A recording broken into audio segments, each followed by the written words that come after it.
when I see you dancing, I'm like, hola, hola, hola, hola. With your move fancy, make me wanna hola, hola, hola, hola. I got your attention, spending that moolah, moolah, moolah, moolah. I'm a drop poppin', pocket, swola, swola, swola, swola. You're listening to the Greeks Gridiron, live with Ethan Haristadoulou.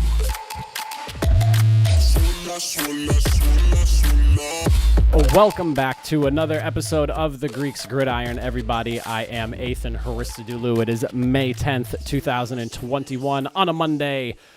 Very, very slow time in the NFL right now. There's literally nothing going on. I'm scratching together stuff for us to talk about as we go through the dog days of the NFL offseason. The draft is behind us. Some teams are starting to do in-person workouts, things like that, voluntary workouts, as like the NFL and NFLPA continue to sort of butt heads on what they should and should not be doing for this NFL offseason and the ones going forward. We'll get into that a little bit later as well. But first things first, before we get everything rolling here, I will bring in my guest host for the day. Eli Bieberman is joining in on the show. Welcome, Eli. How we doing? Excited to be here. Excited to talk about them Cowboys today. A lot of fun stuff we got going on today. We do. So again, not a ton of news. We're doing the Cowboys draft grade a little bit later through the show. But first thing, we'll kind of just knock out some of the more important-ish things that we have going on. But before we do that, the NFL schedule releases on Wednesday. So 2 days from now, 8 p.m. Eastern time on the NFL Network. For those of you that are interested in watching that, you can watch it there. Pretty exciting stuff because a lot of really good matchups, I think, are being put together. We have 17 games now to watch for every single team as opposed to the normal 16 we've been used to for the last some odd years now. So with that, my question for you all today, what matchup are you most excited about for your favorite team? I'll hand this question over to Eli first. I'll let him give us an answer. What are you feeling for your New England Patriots? Yeah, obviously the Patriots, very competitive division, the AFC East. Buffalo's going to be probably the second best team in the AFC behind Kansas City, so they're going to be a tough team. Then Miami, much improved, went 10-6 last year and got a lot better. So it's going to be really interesting to watch those two matchups. But the matchup I have circled could be a really interesting one. It's not really a highbrow versus highbrow kind of matchup. I'm excited to see Trevor Lawrence and the Jaguars play the Patriots this year. You could see Lawrence and Mac Jones going up against each other. Obviously, Alabama and Clemson has recently become a really big time rivalry. So I'm interested to see that come into the NFL. I'm interested to see how Mac Jones handles the NFL as well as how Trevor Lawrence does. Trevor Lawrence obviously is on a much worse team than Mac Jones is, going into a situation where they need a lot more growth before they're ready to compete. But it's going to be interesting to watch that matchup. Definitely, I agree. That's actually one of those games that I hope is a little bit later in the year, because if it ends up being later in the year, you really get that opportunity to maybe see Trevor Lawrence versus Mac Jones. So hoping that one's pushed out past the double digits through the weeks, maybe week 11, 12, 13. I almost feel like if the NFL is keeping anything in mind about the NFL draft, they might have tried to set that game up a little bit later in the year, because it almost seems like we might end up in a position where if Cam Newton's not playing well the first handful of weeks, you're going to end up seeing Mac Jones slid into that QB1 spot, and a Mac Jones versus Trevor Lawrence in the NFL after seeing those two colleges go at it the last handful of years, I think would be really exciting. For me, I think I was looking at the games that the Colts potentially have on the slate for the year, and the two that really stuck out to me are going to be the Colts versus the Bills, which is obviously a wild card weekend playoff rematch. The Colts were some people argued the better team in that game, and ultimately it just came down to Phillip Rivers just not being able to get it done. He didn't have the juice in the tank to really finish that game. So I'm excited to see how that goes with Carson Wentz, hopefully rejuvenated and ready to go under Frank Reich and the Indianapolis Colts. The other game that I have penned on there that I'm really excited for is Tom Brady's going to renew his rivalry with Indianapolis. Obviously, the days of Peyton Manning and Brady are gone, but there is that history that was there with Brady and the Colts. Obviously, we all know Deflategate and everything else in between, so I'll leave that for what it is. But I'm excited to see Brady and the Colts go head-to-head. That'll be a really interesting matchup for me. Again, obviously, hoping that Carson Wentz ends up living up to the hype that has been brought in Indianapolis, thinking back to his MVP season and whatnot. So that's kind of what I'm looking at. I'm very curious to see what you guys think. So fire down the comment section below. What matchup are you most excited for? And what week are you hoping it to be in? Are you hoping it to be early, later in the season? You let me know. As far as news goes, This is kind of the big announcement. It was kind of like it was being hinted at, and people were kind of expecting it as we rolled through the last couple of weeks here. Tim Tebow, at 33 years old, is switching over to tight end. Teams begged him to switch over to the tight end position back, a handful of years ago. What was it? His last snap actually played was in 2012 for the Jets, but the last, I guess, like year he was in the league was 2015 with the Eagles, but his last actual snap in live action was 2012. That's almost 10 years ago. I can't even believe that. Like, saying that out of my mouth is crazy that Tim Tebow was in the league that long ago playing football. It doesn't feel that long ago that he was upsetting the Steelers in the playoffs. The internet seems to be kind of like confused by this. A lot of people that were posting about it were saying things like, there's plenty of tight ends in the free agency pool that, are actually ready to go and play. Like, why are you signing a 33-year-old guy? I don't know. I think like this is kind of good. Like, it's publicity for Jacksonville. And that's about as far as I can think of it. I really don't know how well Tim Tebow's going to do. He might not even be on the roster come week 1, if you really think about it. I mean, you never really know with how things in the NFL work. This could just be like a tryout type of thing where he's going to be on the practice squad, or even just like the 90-man roster they have going into like the preseason, but may not even end up being there. What do you think, Eli? Very weird signing. Yeah, obviously, their head coach and Tim Tebow have a really good relationship that goes back a while. Urban Meyer was obviously his coach when he won a Heisman, a national championship, so they've been good friends for a while. So I think that plays a huge part in it. Also, Tim Tebow has A+ leadership skills, so I think that's another thing. Maybe Urban Meyer's hoping that rubs off on Trevor Lawrence. They get a chance to be in the locker room together. That could be a good learning experience, even though Tebow never had that success at quarterback in the NFL that he did in college. Still high-quality guy, high-quality leader. Good to have in the locker room. Not sure if he makes the roster. Given his work ethic, I wouldn't be surprised. Obviously, the switch to tight end was one that was recommended to him a while ago. He didn't want to do it. He wanted to stay at quarterback, which is in turn why he ended up turning to baseball, because nobody would sign him as a quarterback. So I think it's interesting. Really good guy. Wish him the best. Everywhere he's gone, he's succeeded in some capacity, but you wish him the best. Hope for the best. But yeah, going off that and other. Oh no, I was gonna say that leadership thing that you mentioned is actually a really good point. That wasn't even something that like crossed my mind. I guess he's a fantastic leader to have in such a what looks like it's gonna be a really young locker room. Yeah. It's going to be an extremely young locker room, a team that's several years away from being legitimately competitive for even the playoffs. But having him in there could be great. But another great signing I saw today, something that's going to hit home for you. Your Indianapolis Colts picked up Eric Fisher, brought in a left tackle. Eric Fisher's a former Pro Bowler, didn't have the greatest year in Kansas City, but has a really good track record. They also had a lot of offensive line issues in general in Kansas City last year, so that wasn't all on Eric Fisher's fault. It's tough to block somebody when people are just running right through the rest of your your offensive line. So wanted to get your thoughts on that. Oh, as well. Dude, man, I'm honestly really excited, and you made a good point. Not his best year last year in Kansas City, but the way I see it is there was so many just issues going on injury-wise with that offensive line throughout the entire year, and now you look at it, he's coming into an offensive line that has Quentin Nelson, Ryan Kelly, and Braden Smith. Mark Lewinsky, obviously can't forget him as well. But, I mean, those are 4 awesome linemen. The Colts offensive line has been, top tier the last couple of seasons. And I think Eric Fisher is going to, whenever he comes back, because it sounds like the Colts aren't looking to rush him back or anything like that. It's a 1-year deal, kind of like a prove it from your injury type deal. I saw some people saying that, kind of high with the $9.4 million cap number. I'm going to assume, because from the research I did, the details aren't out yet, but I'm going to assume that it's going to be very incentive based. Like if he's not playing half the year, he's probably not getting the entire 9.4 mil, and it didn't look like anything like super large is guaranteed yet. I'll obviously look into that more as more information comes out. But his return date's TBD.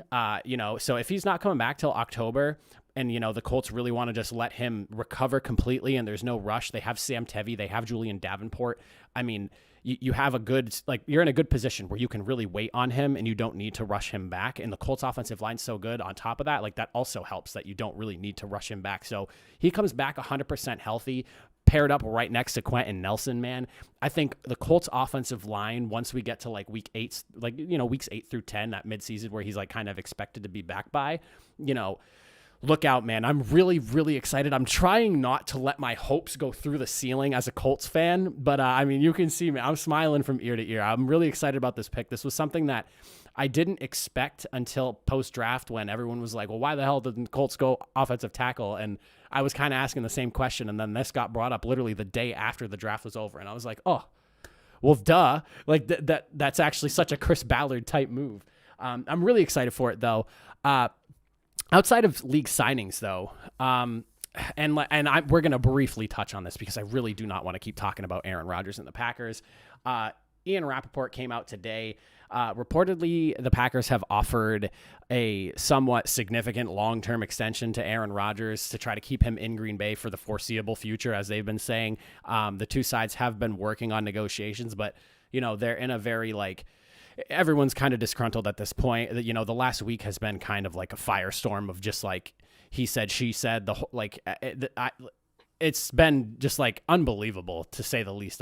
These are all supposed to be grown adults, and it feels like I'm watching like high school drama on the outside looking in. But outside of that, Broncos apparently have a strong feeling, and this is from like insiders, that they have a real shot at landing Rodgers. They have about $25 million in cap space. I pegged them as like the number one destination for him to go. They're expected to have somewhat higher draft picks and things like that. Their draft picks are worth more than other teams. They have the cap space, and the Broncos feel like they're one really good quarterback away. So if they do end up going after somebody, Aaron Rodgers feels like a perfect fit for that team. But obviously Green Bay keeps remaining adamant they're not going to let him go. I'm actually curious what you think about this, Eli, with the whole Aaron Rodgers situation. I've talked about this now for the last week and a half. I'm over it. But where do you think, do you think he's going to be in Green Bay? Just to keep it short and sweet, but do you think he's going to be in Green Bay next year with everything that's come out and everything that's said? I think he's going to be in Green Bay next year. I think he'll be there. I think he will be the starting quarterback. I think he will report at the end of the day. He's probably going to get an extension at some time soon. The position Green Bay is in, if they lose their starting quarterback and Jordan Love isn't the next starting quarterback, then their franchise is going to tank quickly, because then you'll see stars like Devontae Adams start wanting out too, and things will just go downhill. And they're not in a great cap situation right now, so their hands are kind of tied. They're kind of going to have to give Aaron Rodgers what he wants at this time. So I do think he'll be there. But the thing is, I've never seen a team with a disgruntled quarterback win a Super Bowl or win anything of any substance before. So Going to be interesting to see how that works out next year. That's how I feel about that too. I almost feel like there's so much drama with the whole situation. It's like, once June 1st hits, I think it's like a $14 million or so dead cap money they're on if they trade him. So, if the relationship is this bad, you traded up for a QB that is supposed to be the future of your team. Like, just go all in on him. Take the monster haul from Denver or whatever team is interested in him. Move on from Rodgers, because like you said, I just don't see a team winning a Super Bowl with a pissed off quarterback. And granted, like, the frustration was already kind of there in Green Bay, and they almost made it to the Super Bowl, but I don't think with those kind of issues, especially with how much they've been exasperated this offseason, I just don't see that whole situation working out. But I guess we'll just, that remains to be seen. We'll have to follow along with that saga. I really just hope that gets figured out soon. Either June 1st, we're either looking at June 1st is going to be when this gets resolved, or June 2nd, something like that, or in the next few, days or maybe a week or two, Green Bay comes out and says, we have an extension put together for Aaron Rodgers. He's signing it, blah, blah, blah. And this whole thing is hopefully over and done with.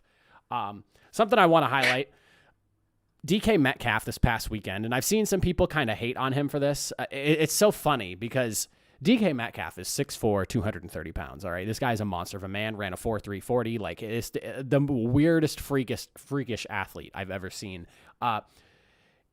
Offered an opportunity by the USA track and field track and field team to go to the Golden Games and Distance Open this past Sunday. He ended up running a 10.37. He came in last in the running for it in his group, but he was 15 out of 17 of all the runners. I think this is awesome. I saw a lot of people giving him heat, and those are like I don't know, maybe the track and field people, there was some people like on Twitter, like track and field, like loyalists and like actual runners that were kind of making, remarks and comments about him taking like a runner's spot. People need to understand that the USA track and field team gave him this opportunity. And on top of that, everyone that was there to run was supposed to be there. He didn't take a spot from anybody. But, did you see the actual clip of him running? He was like, every single, like a foot taller than everybody, dude. He looked like a monster. Yeah, no, it was really interesting to watch. I think these type of things are good. Athletes are humans too. They like to have fun. They like to try new things. This is a very safe thing. Plus, if you never conditioned for track and field before, it's some pretty intense stuff, especially in the sprinters. I did that in high school, so it's some pretty intense conditioning that you have to do to prepare for that, which will definitely help them coming into the season. So it's not like he was doing something that's gonna detract and take away from him preparing for the season. He was getting a good workout. Interviewed him afterwards. He said he had a ton of fun with it. So I think this is really good. I thought it was really fun. Happy for him. I knew he wouldn't finish first. Obviously, like, he's a massive human being. Like, I know Usain Bolt was big, but he wasn't that thick, let's say. Yeah. So, like, we knew he wasn't going to qualify for anything significant, but it was just fun. It was fun to see him out there against all these professional athletes. Oh, but, yeah. Yeah, no, I just think it's cool seeing like crossover stuff like this in sports. I don't understand why anyone would really be upset about it. And it's funny seeing people be like, oh, well, he came in last. Like, say that. Don't just say he came in ninth. Say he came in last. Well, like, he's not training for this. Like, he was just like, you know what? I'm just going to try it. Like, if anyone really expected him to qualify for the Olympics, like, and put money on it, like, that's on you. Like, it was a toss-up. Who knows? He could have had a really good run, and he could have qualified. But, like, it's just fun to see stuff like this. But one of the big things that actually came out from this past weekend, some important news, the NFLPA is kind of hammering home the idea that the offseason needs to change in the NFL. And I think you'd agree with this too, Eli. The NFL has probably the most aggressive offseason out of any sport, professional sport, period. There's a lot of contact and stuff that goes on that you do not see in other sports. And football overall is already a very, taxing sport as a whole going through the season, never mind with the extra 17th game that teams are going to be playing this year as well. And this is kind of something that I've been following on the show for the last month or two now. And I even asked you a while back, I was like, dude, are we getting into like a player holdout here? Like, this is getting kind of crazy. Well, during an NFLPA call this past weekend, Brady jumped on the line, and this is the quote: "There's no effing pro baseball player that's throwing 95 miles an hour in mid-December." He gave an impassioned speech to all the players about it, telling them they should consider sitting out and sticking together as a unit.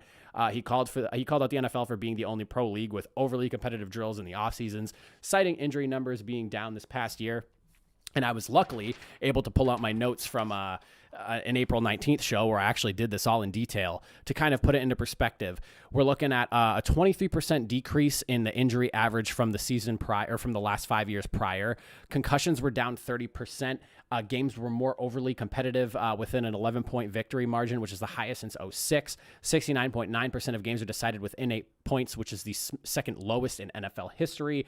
On top of that, most points scored through the entire league, 12,692. So competitive nature was up. Injuries were down. Players were healthier. You were seeing the top tier talent week in and week out being able to play. I think Brady makes a really big point in the whole situation. I'm curious to see what you think, Eli, on this. I really think that the NFL needs to kind of sort something out. And this is like something that they even said, they're like, this is not about COVID. This is about actually trying to morph the offseason into what it should be, which is preparation, not something that's going to put players in a position where they're missing the entire season because they tear their ACL doing some, excessive drills that they've been running in the off seasons. Yeah, it's definitely been interesting to see. We've seen an example. His name just slipped my mind, but there was a player who got injured and Juwan James. What? Juwan James. Yeah, Juwan James. Juwan James got injured. Now he might lose his entire contract or a lot of it. So like we see examples like that. So it's going to be interesting to see. I don't think we've heard the end of this. Apparently the NFLPA is going to be making a very aggressive approach, taking a very strong stance on what they want from the players going forward. So it's going to be interesting to see how that clash turns out and what they end up doing with it at the end. But I thought Tom Brady's quotes were really interesting, especially about the pitchers. As a baseball fan, I know there are a lot of pitchers throwing 95 in December. They're on throwing programs also all winter that help prepare them for the year, but not the point. He does have a point in that football's a little different. Football's a lot more physically taxing on your entire body. Like obviously, like pitching, you pitch once a week, like you can be fine. But like football, you're practicing full pads, full contact, 4 or 5 days a week. That's not really good for your body. Mm-hmm. So it's interesting to see. Obviously, football is a little different in the sense that they have all the rookies in. Take a sport like the NBA that has the NBA Summer League, where all the rookies get a chance to play with each other, the chance to be around NBA coaching and NBA environment for the first time. Obviously, in the NFL, you can't really do that. There just wouldn't be enough rookies to like field that and just make it competitive and work well. So it really wouldn't work. But do like 7-on-7s or something they fun have the like rookie that. mini camp that they get the rookies involved in right from the beginning, and they have to kind of bring them onto the team as they go. So it's really interesting to look at. And so it's just, I'm curious to see what the league does it. The league doesn't seem to want to budge for what they laid out as the plan.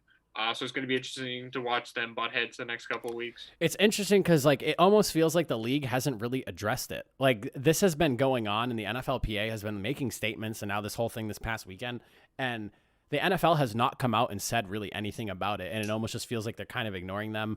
I'm really curious to see how this ends up going down because, you know, the last statement here that I forgot to talk about before I let you go there, it was, you know, Brady did tell players to, you know, have very intense negotiations with their teams about modifying the offseason work. It sounds like some of that has been happening, but like the NFL as a whole has done nothing. It's been like players just working with teams individually, and that's kind of bizarre to me. Maybe that's something that's going on behind closed doors, and, you know, they're trying to keep that out of the press, whatever it may be. But very interesting stuff, and I'm kind of curious to see how that all ends up working out because I for one, like I stand with the players on a lot of things.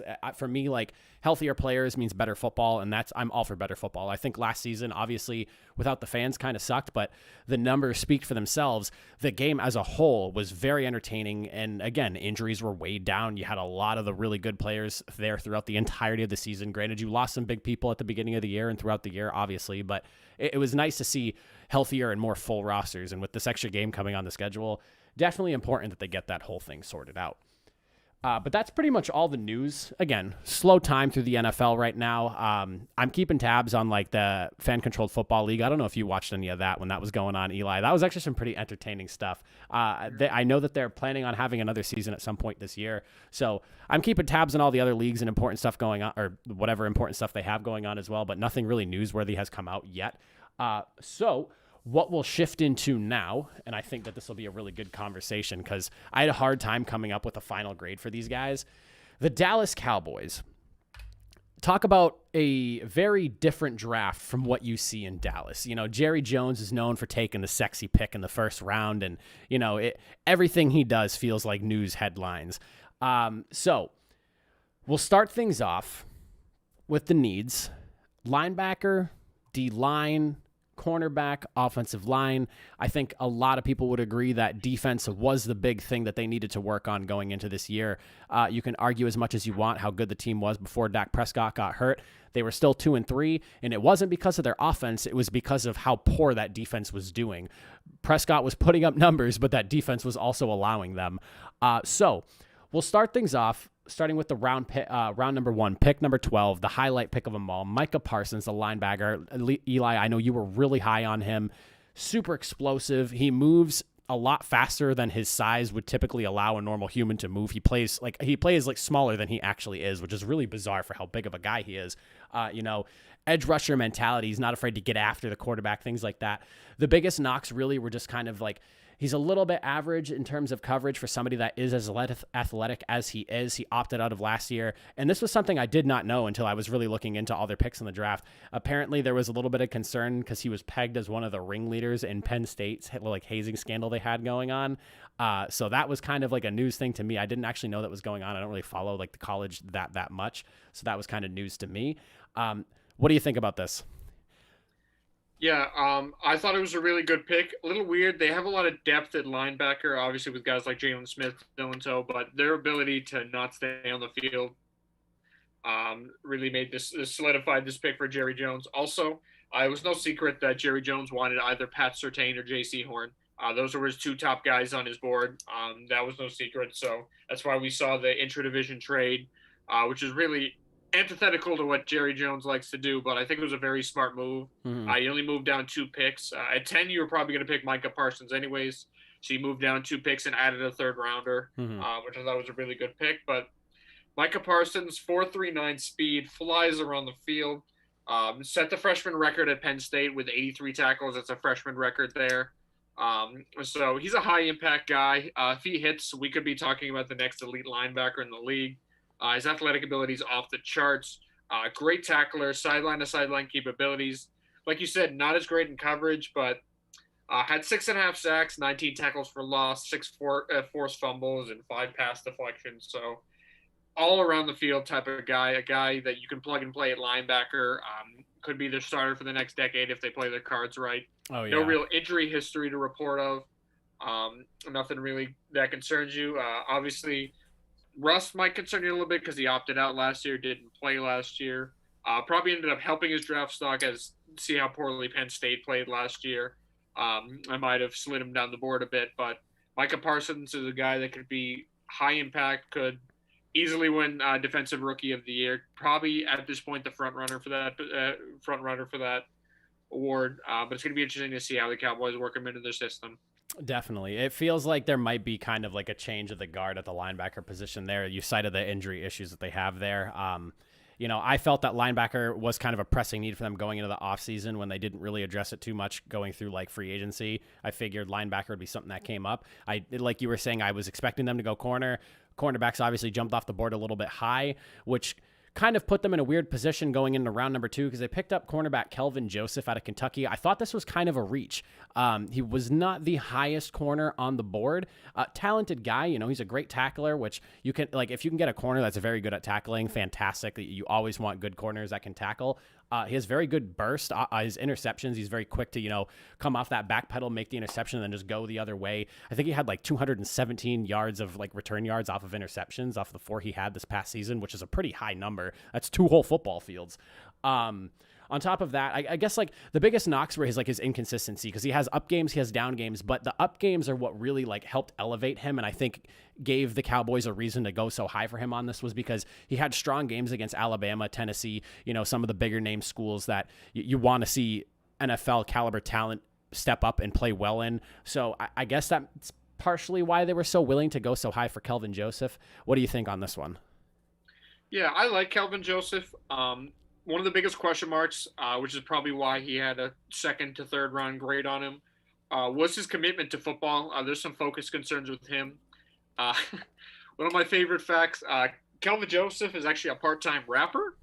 He goes by the name You Know the Vibe, Boss Man Fat.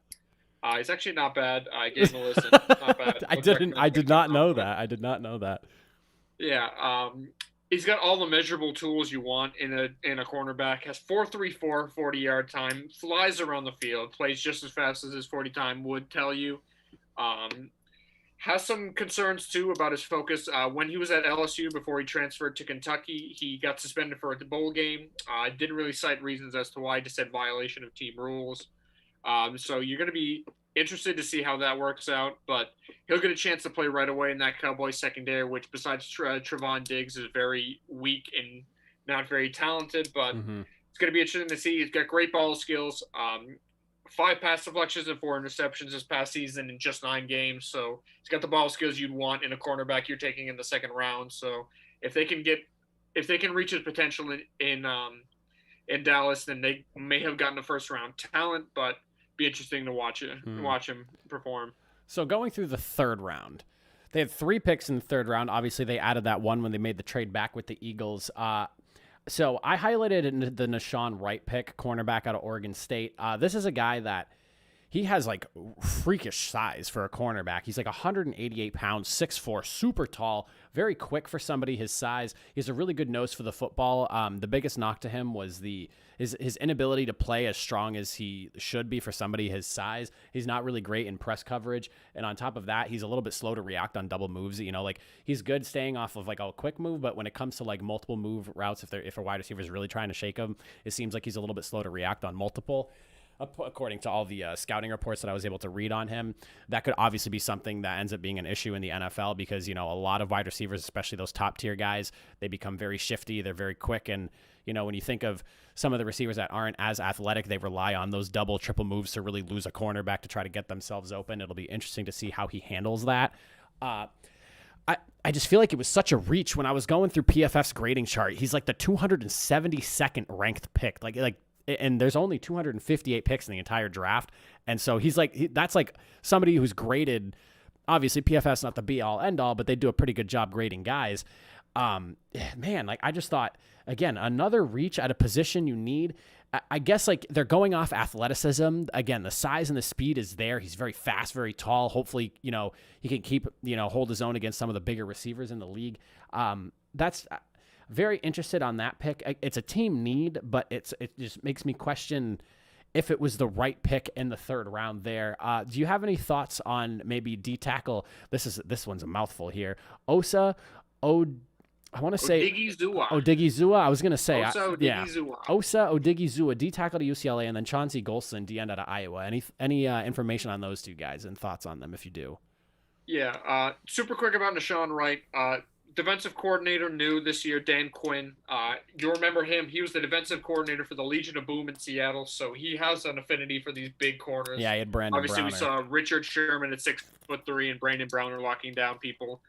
Brandon Browner is probably a pretty good comparison for Nahshon Wright. Both big corners, like to use their sides to their advantage, but interesting to see there. Nahshon Wright, I did have as a day 3 pick, so getting him around 3 was a little interesting, but I don't hate the pick in general. But as for the two defensive linemen, Chauncey Golson out of Iowa, super productive kid. Not really like an elite athlete. Only runs a 4.8 40, which is not what you're looking for when you're for an edge rusher. So it'll be interesting to see. Very productive in college. 27 tackles for loss in 43 games, 12 sacks. Has good length, high-end motor. Could be a good, solid rotational piece. And as for Osa Odigizua, a little bit undersized for an interior pass rusher. Only 6'1", 282. But he was extremely disruptive in the Pac-12 last year at UCLA. 27.5 tackles for loss, 11.5 sacks, 43 games. Interior group is not a strength of this team. I was hoping they'd go after a guy like Christian Barmore earlier in the draft, but didn't end up working out that way. The group includes Tristan Hill, their second rounder from last year, and then Neville Gallimore, third rounder from 2020. Just a quick thought. They picked 15th in the second round, correct? Pick 44, 32. So what? That's 12. So they're 12 is what it is. Barrymore got picked up at 15. And they didn't go after him. Interesting. Interesting. I didn't put 2 and 2 together until you just said that out loud. Keep going though. Sorry, I didn't mean to stop you on that. Yeah, no, you're good. Odigizua, probably will end up playing right away given the lack of depth they have at that position. Yeah, D-line was a big issue. Yeah. Another guy that had day 3 grades on him, so they might have reached for him as well too. But again, you see Jerry Jones. The defense was the worst defense they probably had in about 40 years. So he knew he needed to go after the defense in this draft. So they like guys. They let Dan Quinn, his fingerprints all over this draft. So they let Dan Quinn pick a defense that he feels good about. So interesting to see going forward. Mm-hmm. Now, the fourth round, I like the fourth round. I think the fourth round was a pretty good round for them. You're able to get Gabriel Cox, linebacker out of LSU with their pick number 115 there in the fourth round. This is the 5th ranked linebacker in the entire draft. So getting one of the top 5 backers at round number 4, I think, day 3 pick, that's a really solid pick. This is something that I think will really help them because last year, I wish I had the number up, and I should have done that.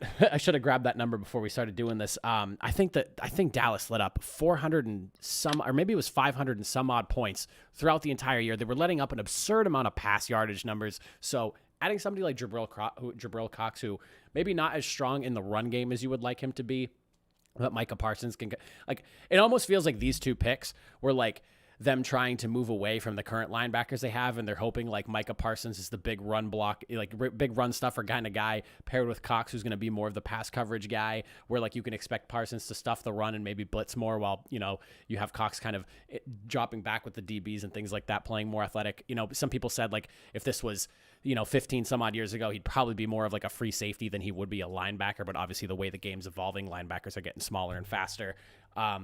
I like the pick. I think this is one of the best picks they had in the draft because, again, such a late pick, top 5 linebacker in the draft, and this is somebody who can really help mitigate some of the passing yards that they were letting up all throughout the entirety of last season. Yeah, definitely. Gabriel Cox, elite coverage linebacker, maybe the best coverage linebacker in this draft. Mm-hmm. Good against the run. Needs to shore up some of his technique on that as well. Not really much of a pass rusher. That's not really the situation you're going to use him in. But 26 pass deflections in college and 9 interceptions. So he's got really good ball skills as well. Covering tight ends was the focal point of the Cowboys' porous defense last year, not being able to shore up that middle of the field. Tight ends were just kind of running all over them. So a guy like Gabriel Cox, even though he's a day 3 selection, I think he'll step in and start right away. Oh, yeah. Named a captain at LSU after transferring from North Dakota State, sorry. So real high, really high on this kid. I was kind of shocked he fell this far. Me too. He's kind of small. He's not huge for a linebacker, especially a coverage linebacker, with the way tight ends are getting just bigger and faster. So it'll be interesting to see how he does in the NFL, especially in a division where you got tight ends like Zach Ertz running around, and Logan Thomas, former quarterback turned tight end, who's massive. Yeah. So it'll be interesting to see how that works out. But I thought this was a really solid selection. Maybe their best value pick of the entire draft. Yeah, that's what I was just going to say. Probably the best value pick, that day 3 spot. I can't believe he fell that far either. So as for the remaining 5 picks here, 2 that I wanted to pick out specifically that I really like, that I would say the rivals or is right behind him in terms of value picks. Quinton Bohanna, the D tackle out of Kentucky. This guy he's 6'4", 357. When I started reading about him, I was like, okay, this sounds like a guy who's going to manhandle people. I need to see some highlights. So I was watching some clips of him. Dude, he like takes people and removes them. And it's unbelievable the power that he has on display. I mean, he can literally just ragdoll a player if he needs to. Really big first step, like right out of the gates. Like he's very quick off the jump. The biggest knocks, I guess, is that people are concerned about is he plays really upright, which is something I noticed for somebody that's such a large human being. He is very upright. You'd expect him to try to get a little bit lower, but that is probably one of the biggest issues. On top of that, his size being 357, the knock is that he has a little bit too much bad weight on him and probably would play better, like closer to like 330, 325, something like that. So that might be something that, obviously being on an NFL team, you have some of the best nutritionists and, trainers in the world, but maybe they can whip him into a little bit better shape as they go through the preseason and, training camp situations and whatnot.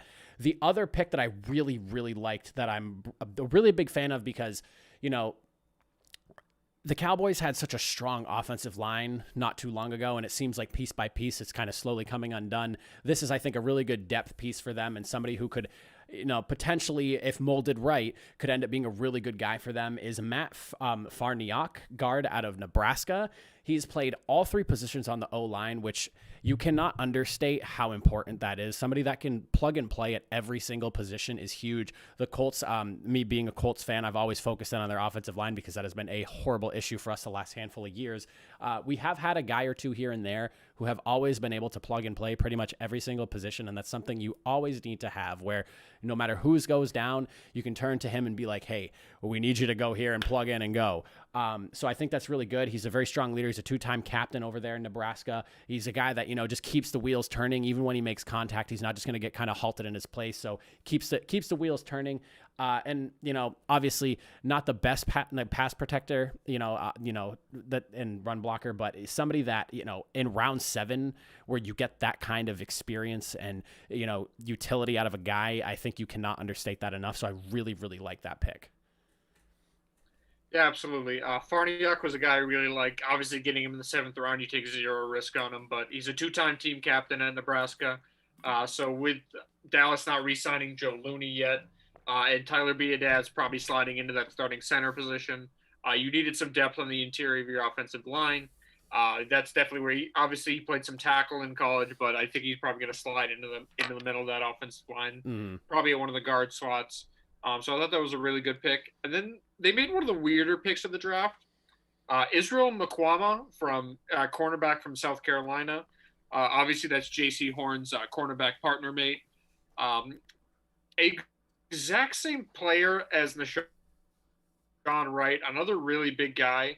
He's about 6'4", 214. So he's a little thicker, but big guy, plays big. Exact same player as Nashawn Wright. So I thought that was a really interesting double dipping to get the same type of player. Again, that one had Dan Quinn's fingerprints written all over it. There were a bunch of different players still left on the board that I had circled as good fits for Dallas, so I thought that was a really interesting pick for them. And then the other two offensive players that they picked, Simi Fehoko, wide receiver out of Stanford, another really big guy, 6'4", 222, has good speed for his size. He ran a 4.43 40 time. So not really a position of need. Obviously, the Cowboys have arguably one of the best wide receiver groups in the league with Gallup, Amari Cooper, and CeeDee Lamb. Obviously, they used a first-round pick last year, but really interesting pick. Could be really good. Very similar to another guy out of Stanford a couple years ago, J.J. Arcega-Whiteside, who went in the second round to Philly, never really panned out in the league so far. But that could be a guy who sticks with them, whether it's with the practice squad or earning a roster spot out of camp.